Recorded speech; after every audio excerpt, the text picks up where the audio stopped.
This KFAN podcast is sponsored by Builders and Remodelers, exclusive Twin Cities provider of Elements Windows. Get the highest quality windows at unmatchable value. Visit buildersandremodelers.com for more details.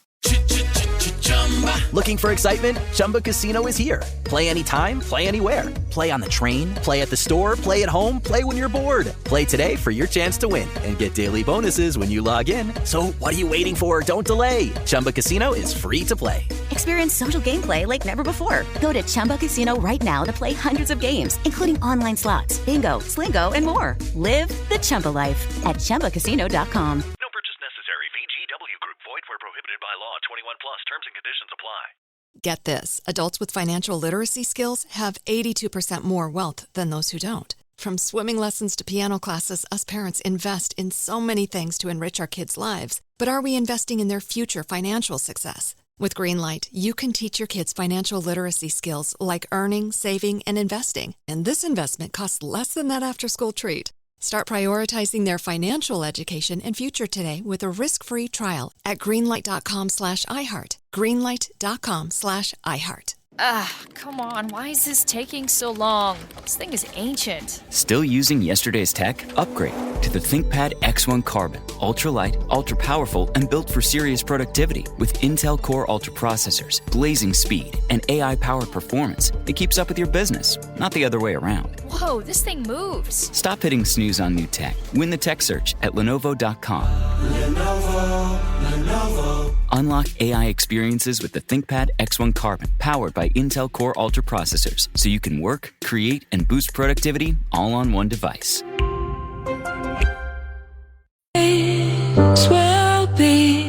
Well, there's that. Any weight gain, I blame on the Wild. When I'm depressed, I eat. I just polished off during the montage an entire sleeve of powdered sugar donuts. No! From Duchess. Did you see him back there in the break room? I did, and I contemplated, but I held strong. You held strong. I did not. I blame the Wild. I get depressed after a loss like that. I so badly wanted Chad Abbott from the coroner's office to be at his office today, so I could have walked in at 11:42. I think I got here today and say, "So how'd the Wild do last night?" Because he's really been on me lately about show prep and having a plan, making a plan and working my plan. Planning. What was that old saying Denny had? Plan your work and work your plan. Yeah, plan your work and work your plan. And I wanted to come in and say, "So how'd the Wild do last night?" But he wasn't here. Wow. That's the old. That's a lower body and an upper body injury. Man. That's both. Or is it middle body? That gut punch, because that's middle body. Would that be middle body? That'd be upper, I guess, technically. Yeah. But I'd call it middle body. As a gut punch last night, and not a sucker punch, just a gut punch. And hopefully I don't know. And we'll dive into it. Obviously, there's also the Wolves to get to. They play. They have a chance to polish off the city of Los Angeles Lakers tonight. Twins.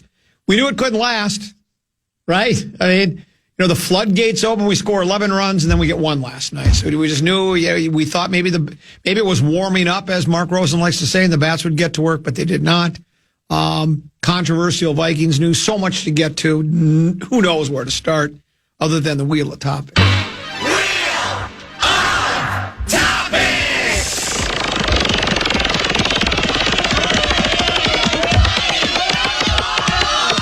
Commons golf game. What'd you shoot today? 82. Where'd we play? Loggers Trail. Where'd you hit it on? One? Up the gut, right up. How far from the green were you? I had a 7-iron in my hand. Second shot? I knocked it on the green. No, just Then short. what? I'm sorry, just short. Hit a beautiful little pitch to about a foot. I played really well on the front. I'm playing with baby brother Peter. He hits it like you. Well, not quite as far as you, but when he catches it, it's 280. So I play blue tees. And 50 to the right? And 50 to the right. And I play blue tees. And 39 on the front's good for me for blue tees. Now, the blue tees on the front aren't quite it's 8's the really tough one. That's that 4. Yeah. 440. That's a big difference. That's just a lot of golf hole for me. And I made bogey there. Birdied 9, parred 10, and then 11, wind directly in my face. So I play smart. I go, I'm not going to challenge the foundation, right? I'm just going to hit it out in the middle and try to get up and down. Hit a good second shot. I don't know. I've got, 60 yards out, and I hit a wet, but the wind's kind of coming. It's crosswind. I hit a beautiful shot, not hard enough, then I 3-putt. So now I go from 3 to 5, par 4, or par 4 12th. The wind knocks down. Master Professional Craig Warren told me this. If you have really strong wind at your back, the shorter the club, the greater the chance the wind will knock the ball down than help it. And that's exactly what happened. I hit my best swing of the day, flushed a 7-iron from 135 uphill to 137. Wind knocked it down. Can't get up and down. Make par on 14, and then I played 15 dead into the wind. That's again 440. Okay drive, good rescue club. 99 yards with a wedge. I throw it into 4 feet and miss the 4-footer. And then my dauber was kind of down and finished bogey. No! So a bit more than I could, but that's okay. I felt like I hit some really good shots. I'm trending in the right direction, and I feel very much like the Wild. We give up a shorthanded goal. That was kind of Kaprizov's fault, wasn't it?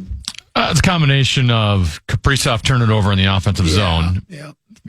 They also, with Booyam out of the lineup, they went 5 forwards on the power play. So now you've got Jack Eichel coming down on you without a defenseman to defend him. So Boldy's playing defense. Yeah. Because Kaprizov and Zuccarello apparently don't trust Boldy against Eichel, they decide to try to back check and help out there and then leave Karlsson wide open when Kaprizov should have back checked and picked up Karlsson. So it was, a disaster. But then a couple 13, 14 seconds later, Kaprizov ties it up. So we got a tie game. Yes. We're down. Instant response. We're down 2-1, going into period 3. We tie it. They changed goalies. They changed goalies, yes. Gus Bus got sick. Yeah, he felt ill. Do we have any indication? Food poisoning? I haven't seen anything. Maybe he got a shingle shot like I did, and unlike me, it affected me in no way, shape, or form. I feel great, but he's out. And he was really good last night. Yeah.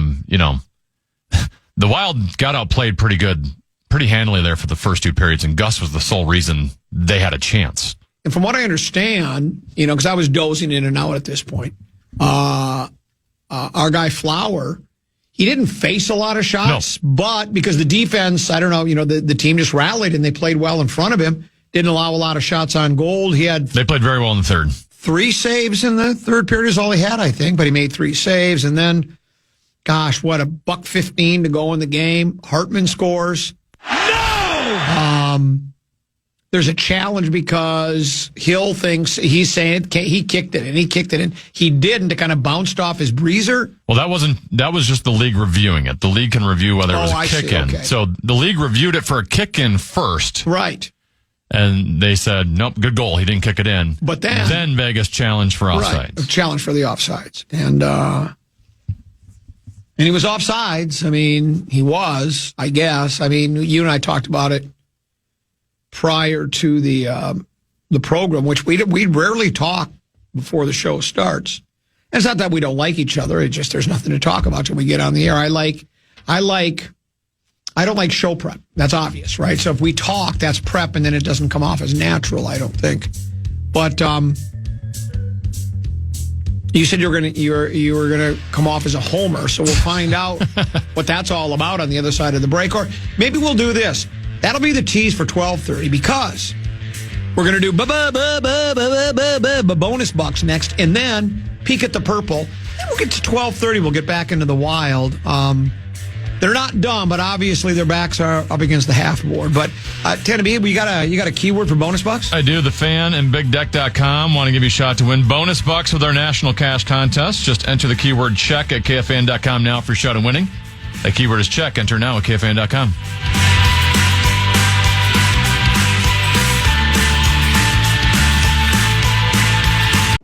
Come on, why is this taking so long? This thing is ancient. Still using yesterday's tech? Upgrade to the ThinkPad X1 Carbon. Ultra-light, ultra-powerful, and built for serious productivity with Intel Core Ultra processors, blazing speed, and AI-powered performance that keeps up with your business, not the other way around. Whoa, this thing moves. Stop hitting snooze on new tech. Win the tech search at Lenovo.com.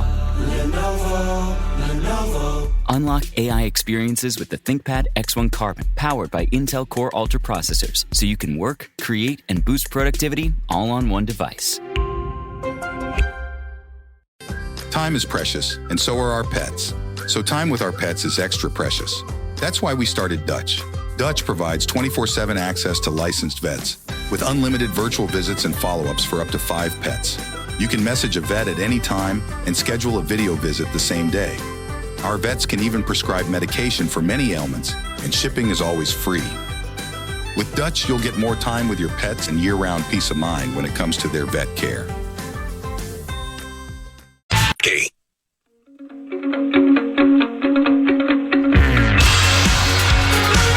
Join Zach Halverson and KFAN at the Oakdale Fleet Farm on Sunday, May 4th from noon to 2 and grab all the gear you need for this year's fishing opener. They've got brands all the pros use.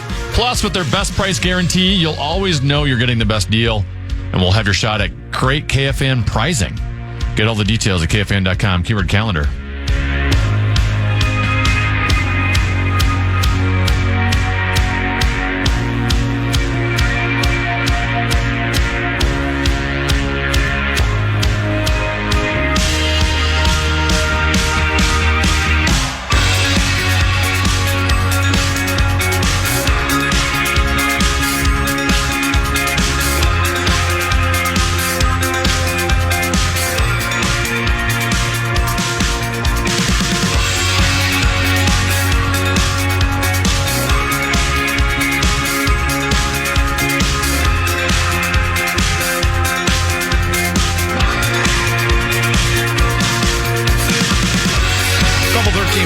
Past here on the Common Man program. I'm the Common Man, Dan Cole.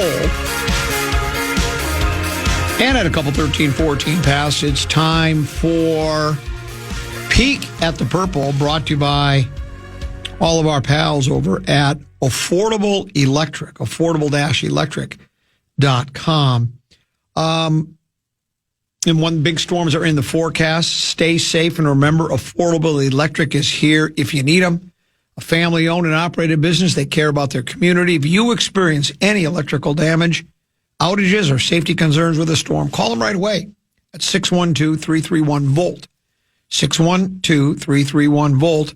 Or you can always do the affordable-electric.com. Fast, friendly, and trusted. Your local electricians are ready to help. Stay safe, everyone. From affordable-electric.com. Affordable Electric is shockingly affordable.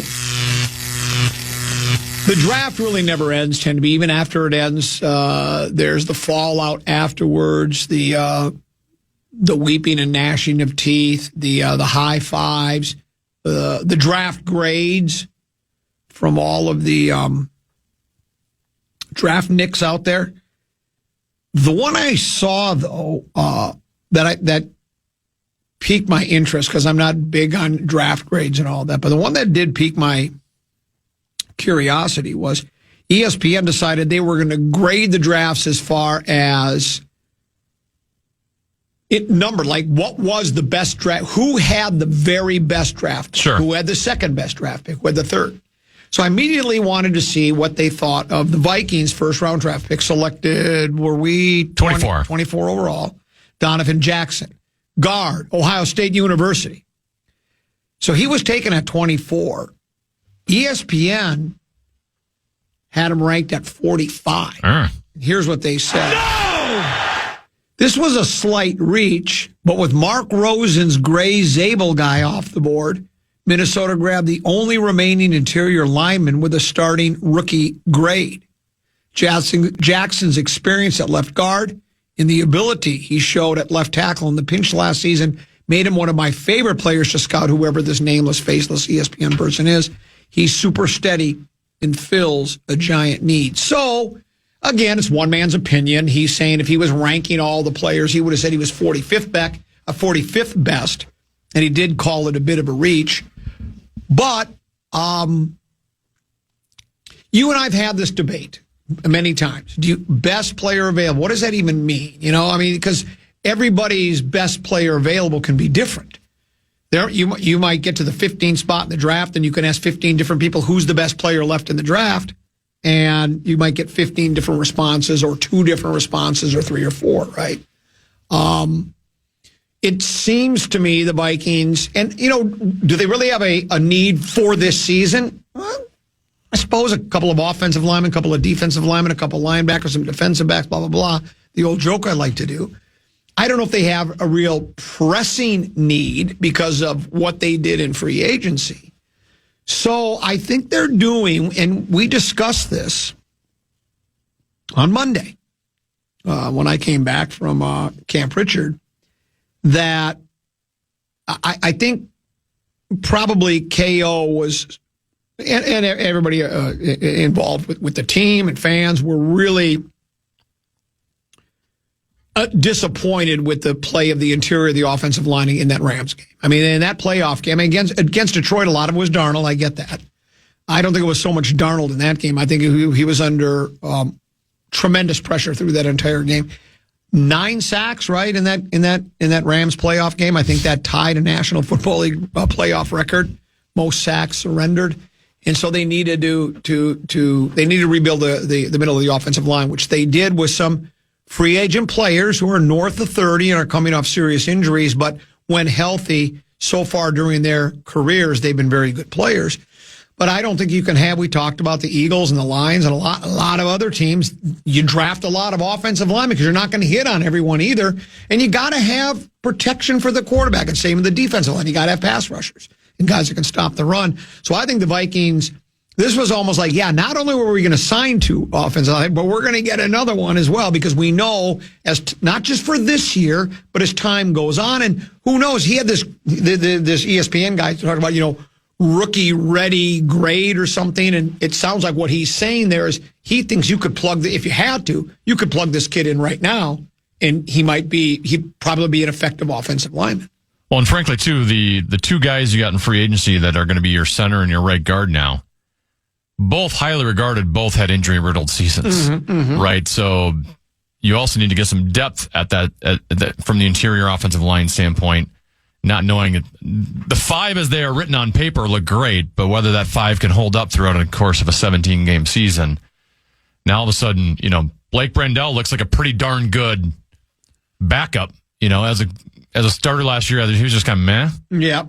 But, now when he's your first backup, and if you have an injury of some sort, that's a guy you would trust to put in that situation if you need a backup to come in. So that's the other aspect of it. Yeah. So, whether that grade of the 45th best player in the draft taken at 24, whether you believe it or not, I think this was probably a combination of the Vikings, not an immediate need, but knowing you need an offensive lineman and a pretty darn good one because he is good. Everybody likes him. And like you mentioned yesterday, from moving into that left tackle position, which, everybody says the toughest offensive line position to play because you're responsible for handling an edge rusher on the quarterback's blind side and to play as well as he did. Well, and he volunteered to do it in a year in which he knows he's going into the draft. Yes. He knows he could have moved out there and embarrassed himself. Correct. But he did it for his team. He sacrificed himself. He did it to win games, and they ended up winning. So I'm all right with the pick, but it was just interesting to see what. Well, I think when he was selected, that was my first thought. Is I didn't think he was going to go that high. Right. I would have liked to sit you a scenario in which you could drop back X amount of spots, still draft him, and try to. But I think what happened in the draft was, and I mentioned this the other day, my guy Booker, who I liked for Purple Prey, ended up going much higher than was thought of. Right. Dallas took him at 12 overall. Right. He was a guard. Rosen's guy, Gray Zabel, went to Seattle. So all of a sudden, if the Vikings wanted to draft someone on the interior offensive line, it was Donovan Jackson or nobody. Right. So you risked, if you do drop back X amount of spots, you risk somebody taking him. Correct. Even though he might not be, the value of the 24th pick. Brilliant. You should start putting together a draft guide and call it Purple Prey. That's what you want to do. And then let, how I had Rosen write the forward of my book? You could have Nordo write the forward. Well, I would have Meat Sauce do it because he's a little bit more respected when it comes to drafts. It could be have you ever loved like a birthday card where you open it up and there's music? Your draft guide, when you open up the cover, all of a sudden you'd hear Nordo going, Purple Prey. That would be the only reason people buy it. Well, that's why I would buy it, that's for sure. We'll break and come back. I want to get Teneby's thoughts on the Wild. He says his take is going to be Homerish. We'll see what Mr. It'll come across as homerish. Yes. We'll see what Mr. Simpson has to say on the other side of the break here on the Common Man program on the Fan.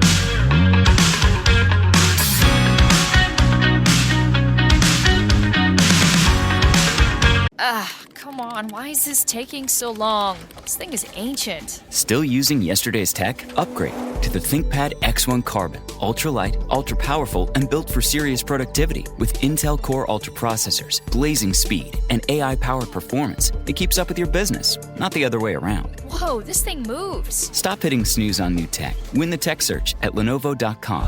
Lenovo.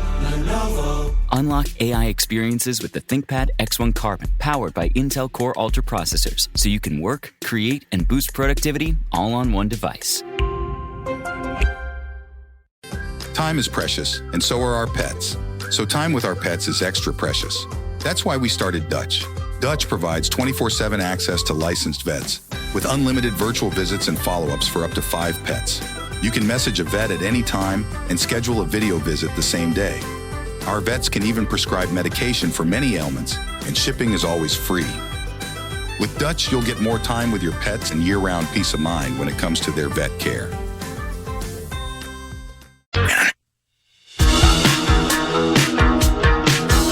Game 5 is another late one, and Carboni's has what you need to fuel you late into the night.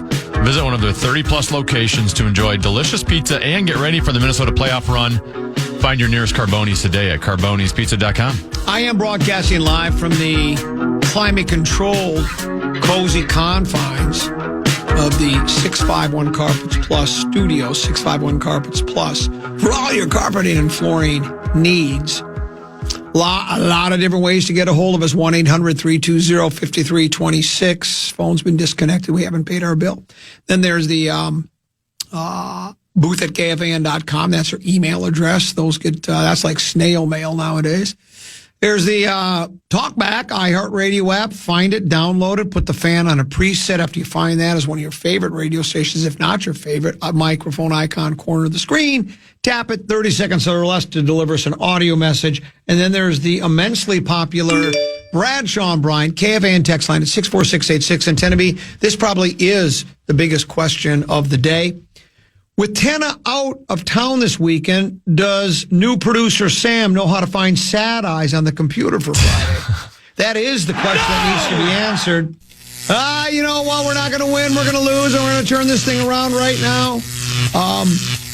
Brett Blakemore came into the studio during the first break and said, I just want to let you know, if the Wild lose, I will come in and put a sad eyes montage. Because he said it's that important. Well, yeah. I'm devastated I might miss it. That's going above and beyond the Call of Duty. He didn't have to do that. Now he said if they win, you're on your own. He's not going to slap one together. He's not coming in to slap one together. And I don't blame him there. He just wants to be, he's the closer. He's not the setup guy. Yeah, exactly right. He wants to come in the ninth and close it out. So that's what he will. So if the Wild do lose, and never fear. Well, yeah, because I'll be gone for 6 and 7. Correct. We will have a sad eyes one way or the other. Recap again, just briefly. Wild fall behind 1-0. Kaprizov 13 seconds later ties the game. It's 2-1. Wild tie it in the third period. Flowers in the nets now because Gus was sick. And then with a minute 15 to go, Hartman scores what appears to be the game winner. With minute 15, I suppose, there was a chance. The Golden Knights could have tied it, but the excitement on the bench and all across Minnesota was palpable. And then there's a review on the goal. It was not kicked in. And then there was the challenge, right? The offsides challenge. The offsides challenge, and they went back, and it looks like Nystrom his toes at least, his tays were over the blue line. Tend to be your thoughts. Well, first, are you talking about the game in general, or are you talking offsides here? However you want to do it. Game in general, you go. I wish I had my lunch ready, but I don't. Go ahead. Wild got handled there for 2 periods last night, and probably the best Vegas has played the entire series. They're big guys. Jack Eichel all of a sudden has shown up in this series, so that's a little concerning moving forward. They scored the shorthanded goal. He also had an assist on the Mark Stone goal to make it 2-1. What's the other guy's name? Bereskabov? No. Barbashev? I just want to remember. You're thinking of Brizgalov. Yeah, but what I have to do is I got to remember Barbasol, and then I can remember. That's what it reminds me of, yeah. Say his name again? Barbashev. Okay. And they split that line up, right? Because wasn't that... They've moved it around a little bit. They moved us sort of like Carlson was up with them last night. Exactly. But, so you go into the third, you're down a goal. All of a sudden, we get back from television break, and Marc-Andre Fleury's in the net, and you're going, what's going on? Because Gus didn't get pulled because of poor play. Right. He didn't get pulled to try to change momentum for your team because he had been brilliant up until that. It was really the reason you were still within a goal. So then you start thinking injury, which not only is he out maybe tonight, but out the rest of the season. So best case scenario is we heard he was sick. So I think that's the good news. Not that I want him to be sick, but right. No, I get it. And the Wild played a fantastic third period. I mean, they were just all over. And I think it was partially desperation because you're down a goal, but also partially desperation that you've got a new goalie in that's going in cold and you want to play for him, right? So it was just, they played great in the third period. It's almost unfortunate they didn't get the lead. I guess technically they had it for a little bit there with a minute 15 left. On the Hartman play, a couple things here. One, I am curious because it was originally reviewed by the NHL to see if he kicked it in because he came in on the rush, drove to the net, shot it, and it kind of like appeared like it went back off of Hartman and in the net, and he kind of had like a late movement with his leg, and Aiden Hill thought he kicked it in. Correct. And so you go through the whole thing, and you realize, well, he didn't kick it in. That was a good goal. Then Vegas challenges for offsides. I do wonder if that first review hadn't taken place, would Vegas have gotten the challenge in on time, right? Because if you don't review the goal at all, I mean, you as a coaching staff, they've got like 30 seconds before that puck drops. And there were multiple things here they could have challenged. They could have challenged the offsides.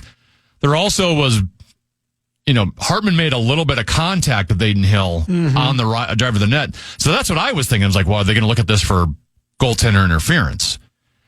So given they would have had two things to look at, I'm guessing, they're pretty good up. They're looking at those things as quickly as possible. I'm guessing they would have got the review in, or the challenge in, but the fact that the first review took place, that gave Vegas a bunch of time. They gave them like an extra minute to be able to look at all the replays, because if you lose the challenge, you're shorthanded. Right. And now game's over because you're now playing 5-on-4 for the last minute and change, and you're down a guy. And that makes it very challenging.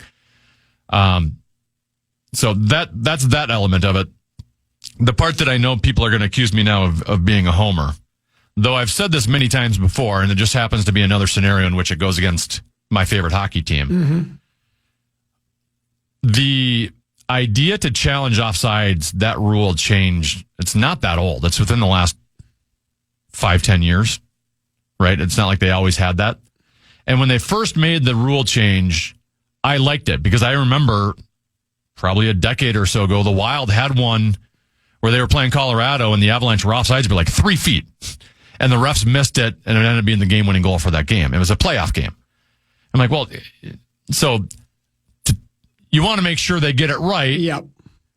But now that it's gone on, now it's just kind of turned into, if a guy's skate is a half inch past the blue line, which is impossible to see with the human eye, is not giving that team any advantage crossing the blue line in any shape or form. Now all of a sudden, it stops the game.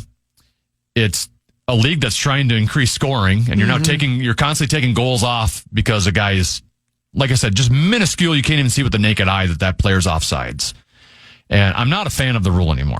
Okay. Like I said, this isn't just stemming from last night because the call was right. He was offsides. Yeah. But to me, like, if a linesman can't see it full speed, why are we slowing down the game? Right. Why are we overturning things for just millimeters worth of thing? Yeah. But then when it is an egregious one, like you said, the Colorado the egregious one, yeah. But I rarely see egregious ones anymore, right? Like the referees usually call the egregious ones. Right. They don't get it wrong that often. Yeah. So I'm not a fan of it is what it is, the offsides challenges. Right, correct. Because frankly, even Nyquist was offsides. It was the right call. Had zero impact on the play. Yeah. Well, now going back to the challenge, like you said, up a goal, and if you lose the challenge, you get a penalty. You're a skater short. Yeah. But, and I know at that point, with the minute 15, you're going to want to pull your goalie. You're going to pull the goalie, yep. But do you think your odds are better to challenge for something that may have gone wrong? Do you see what I'm saying? Sure. To say that when you had the possibility of goalie interference, possible, and then, did they have to say we want to check the offsides? Yeah, you have to tell the referee you want to challenge it. So, but you don't just say, I want you to challenge 4 things. It's one thing one specific right? thing. Okay. So that's the thing. When they initially went to challenge, because I didn't think it was offsides when I watched live. I watched it live and I didn't think, man, that was offsides. You got to challenge that. I thought, Hartman made a little bit of contact with Aiden Hill, like his stick as he was coming across. Right. And even that would have been borderline. I don't know if they would have overturned it, but that might have been worth, even just the goaltender interference might have been worth the challenge just to take the goal off the board. Right. So with the league had to check to make sure the goal was good. At that time, are there people in the Golden Knights booth looking at? Yes, they've got, each team has 1 or 2 guys that are. So they saw it and said, hey, challenge the offside. I think technically, even like for the Wild, like their video coordinator, every time the opposing team crosses the blue line, they check. Yeah, okay. Instantly. They're not even watching. One guy might be watching the rest of the play. One guy's looking immediately to see if it was offsides. Because they don't have a lot of time to be able to make those challenges. I'm just saying if you hadn't had the first review, yes, that's a much tougher decision for them.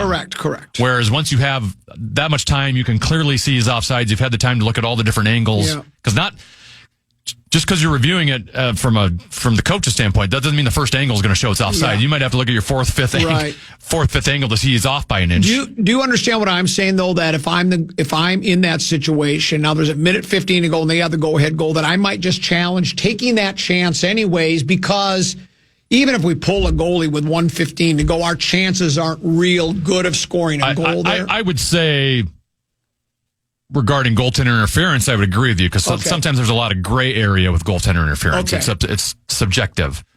Offsides is usually pretty definitive. Like if you can't definitively say he's offsides, you're not just going to risk not being able to have an extra player out there. Okay. Now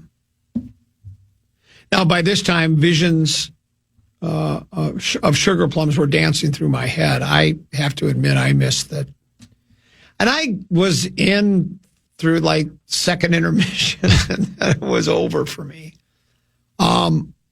The overtime was quick, 4 minutes in, a little over 4 minutes.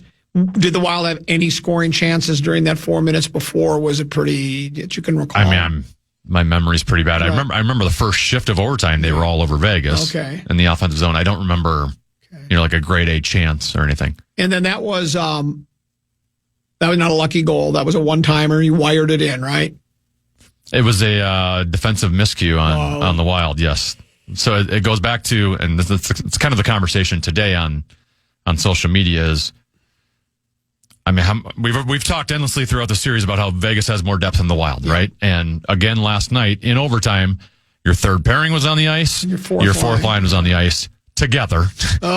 Rossi lost the face-off, goes into your own zone. Rossi loses a one-on-one battle. Vegas has the puck where it kind of got like wrapped around towards the outside. Brazeau's about as fast as I am, so he couldn't get to the puck on the half wall. Vegas keeps it in. And there was kind of some missed assignments going on where I think Rossi left his guy to go into the corner and play the puck. Merrill ended up floating out too high, and they left a guy wide open in the slot. And not much Fleury could do on that. Which line in defensive pairings did the Knights have out at that point? Was it their third and fourth too, or Howden scored the goal? So it was their bottom six. Yeah, their bottom six too. So let me ask you a question, because you're a great hockey mind and I'm not. Even in overtime, I guess because it's a full 20 minutes. If you play, you can't be going, well, we want to keep our first line out there. Like, you could go 3 overtimes. Yeah. Because the Lakers, obviously played an entire half with the same players, right? Yeah. You're not going to do that hockey. I know you would never play no line could go all 20 minutes, but I mean, you don't say like, we're dumping the fourth line. You ain't playing in overtime. We need our best. Well, you can't do that, can you? You can to a certain extent. In Game 4 here in Minnesota that they lost in overtime, Zeev Buium didn't touch the ice the entire overtime, so they rotated 5D. Okay. There were parts last night in the third period where Boldy and Kaprizov are being double shifted nonstop when they were trying to catch up. Right. But that is the thing with hockey is, sure, you could sit your bottom guys.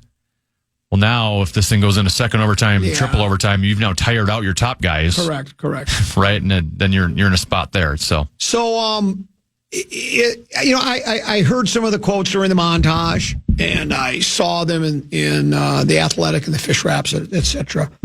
The Wild are saying all the right things, but it's and I look. It's not like there have been two lopsided games and we've got lucky on a couple to get our wins. It's been real close games, all five games.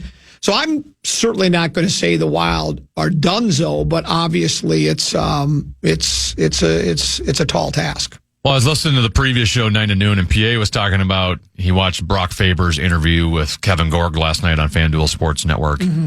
And just how shell-shocked Faber looked and like he couldn't talk and couldn't put sentences together.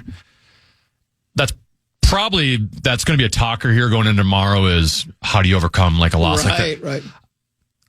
I think you can get rid of that pretty quickly. Right. To me, the more shell-shocked aspect I'd be concerned with is if you just know that other team's a better team than you. Right. Like they just beat you down 5-0 and you go, no matter what we do, we can't win this thing. Right. And I don't think that's the case. Well, I'm sure they're shell-shocked as how the turn of the events where you thought you had the game won and then you lose in overtime after you just kind of blew it in Game 4 where you flubbed the puck, right? Like, I get that aspect of it, but the Wild aren't like sitting there today when they go to practice going, man, we can't play with this team. Like, we can't beat them. Like, it's a 3-2 series. The last two games up to overtime, they've been playing right with them. It's been two pretty even teams throughout this series. Yeah. So. I'm not like concerned about them, letting Game 5 carry over into Game 6. Yeah, this wasn't like Game 4 Cavaliers Heat, right? No, it was not that. It wasn't. It's a different kind of shell-shocked. Yeah, it's a different kind of shell-shocked. Several text messages have come in. This one says, "Not very jolly green giant of you, tennis. Series isn't even over yet and breaking out the white flag." He doesn't understand the meaning of Dido's white flag. What it's saying is we're not giving up. I will go down with the ship. Yeah, you will not see I won't put my hands up and surrender. Yeah, you won't see a white flag above our door. So you're not listening to the lyrics. Tenneby wasn't giving up. He's sticking with this team through thick or thin, whether he believes it or not. We played the montage that we're supposed to play. Here's another. Tenna has already put in more work than I thought he would today before his vacation starts. And I tend to agree. I was wondering, I figured we'd get a montage, but then I was thinking, I'm thinking about Bandon. I can't worry. I'm going to abandon my duties on the fan because it's faith, family, fairways, then face-offs. Well, I will say when it's 2:00 and Mark Rosen comes in, you're out. I'll just be looking at the course, the live cameras at Bandon Dunes on the internet. That's what I'll be doing. I guess you're probably right. This one says, "What a downer! Really needed a double montage to get me through the afternoon." Yeah, it would have been nice, but it's like.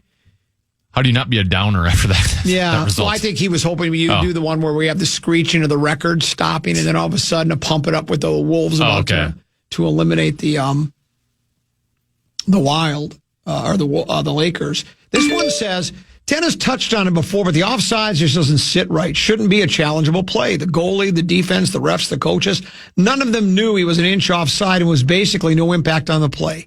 Coaches just challenge it, hoping and praying they might get lucky and overturn a goal. Rule change needed. Just say you can't challenge offsides. And I think you kind of tend to agree with that. When they first made the rule change, I liked it because you want to get it right. And now I'm just like, it's constantly pausing and delaying the game on plays that it's not giving the other. Right. If you're a stride ahead on the offsides, that gives you an advantage. Right. When it's an inch, which is half the time, that's what these are. Correct. Well, do I see sometimes, or am I missing it? I think there are times in games where I see they let it go, or maybe I just don't understand hockey enough where they don't call every single one when a puck goes across and a guy's got his skate. The other part is when it goes the other way, when it wasn't offsides, yet the ref blows it dead. Right. I was at the game 4, so I have not seen any replays. So I might be completely wrong what I'm about to say. But it looked like Brazeau had a breakaway in game 4. And they blew it off. It was a long stretch pass from Faber. Live from my seat, it looked good to me. Yeah. Maybe if you go back, the referees were right on it. But, when it goes the other way, the refs blow it dead. And if they're wrong there, well, that's just the way it is, right? And when you talk about a rule you were in favor of, and then you sort of flip-flopped on it. Changed my tune. Yeah, mine would be when they first wanted to, after the Saints, was it Saints-Rams NFC Championship game? And they said, we're going to now have it. You can challenge pass interference. I was all for it. Because I think pass interference might be the hardest call, the most controversial one of all. Because, was it offensive pass interference, defensive pass interference? How much contact was there? And it can be a 40-yard penalty. It can be a 40-yard penalty, yeah. And so I like that they changed it, but it didn't seem like it worked out very well. There were still... Well, at the time, I was against it just because I thought pass interference is so subjective, right? There's no black and white.